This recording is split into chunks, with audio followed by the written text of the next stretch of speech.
After 4 years on the Norfolk City Council, her first and only elected office, Andria McClellan decided to make the quantum leap to Lieutenant Governor of Virginia. While Lieutenant Governor is largely a ceremonial role, it is also a coveted stepping stone to the governor's mansion. And what a self-promoting fundraiser Andria McClellan was, especially with all of her Norfolk Southern Corporation connections.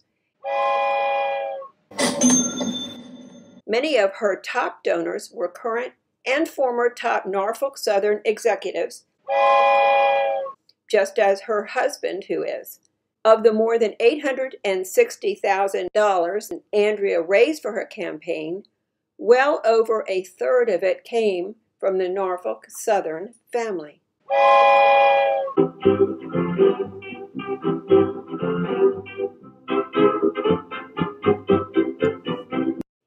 Andria bragged that as the representative of Norfolk's Super Ward 6, covering half the city of Norfolk, she had a larger constituency than any other lieutenant governor wannabes. So what a head start she would have with the voters, right? Early on Democratic primary day, June 8, 2021, Andria McClellan published this on her campaign website. You might want to stop the video here to let this prime piece of political BS sink in. Yes, it says 40% of voters surveyed supported Andria McClellan. It claims 50.4% of the voters in a 6-candidate race were still undecided just before the election. In other words, Andria McClellan already had 40% of the vote in the bag, and 50.4% of the votes still undecided meant that the other 5 candidates only had 9.6% of the vote bagged already. So how could Andria possibly lose? But guess what? It was just a big lie. Andria McClellan finished in a distant 4th place.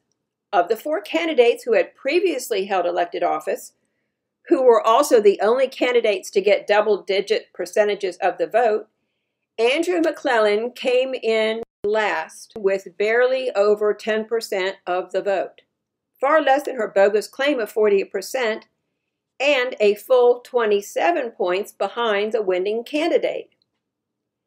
Unlike all top candidates, Andria didn't even win her home city, whose city council she sat on. She lost in every other Hampton Roads city too. In fact, she lost in every single city and county in the Commonwealth of Virginia. And to accomplish this remarkable feat of losing, Andria McClellan spent over $837,000. She spent an astonishing $16.46 for each vote she got, more than 3 times what the winning candidate spent per vote. So, what does all this tell us about Andria McClellan's judgment, about her foresight? Had she made no studies, consulted no focus groups, done no legitimate internal polling, done nothing to predict such a humiliating outcome? What a huge political misstep. Andria McClellan's spectacular crash and burn. Instead of rising to being a heartbeat away from the top of the Commonwealth, all Andria accomplished was to prove how unpopular she actually was, even in her own home city. Political professionals certainly took note. The only question now is, will Andria McClellan's donors bother to bankroll her next quixotic ego trip?